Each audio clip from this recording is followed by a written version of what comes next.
nạc ngạt lần y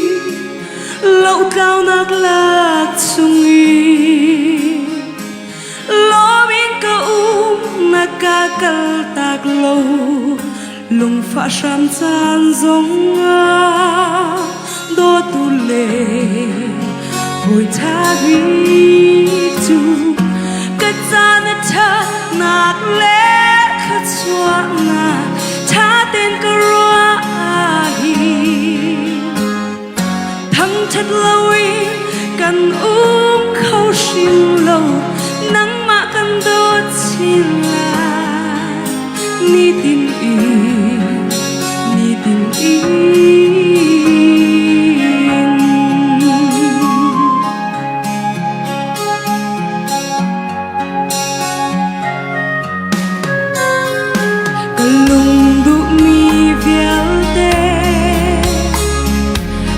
siang lâu na ngày lâu thiếu tha đều in na ca ser siang chu chu ka ta hin o a tha bi ko ka ta na tha na le ka chwa na tha tên ko ro a hin thăng chất lâu cần khâu xin lâu nắng mà cần đốt xin lại amen ni tình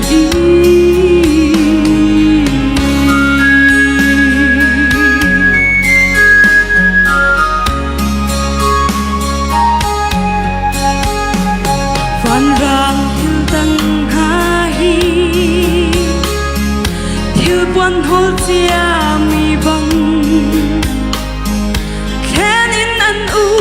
đi sinh tê lại nang bel nai khen lai lâu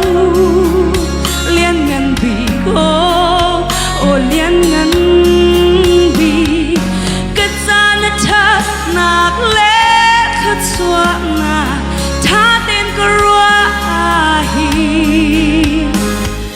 thăng chất lâu cần khâu xin lâu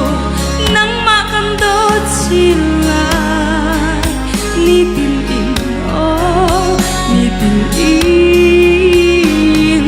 kết ra na cha nạc lẽ khát xóa na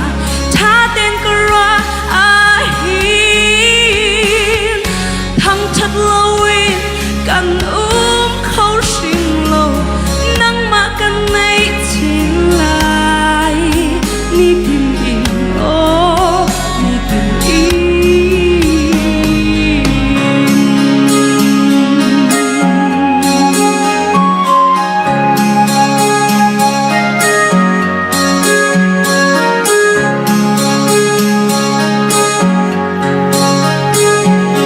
Kandilang sa bukan sa nakapagdako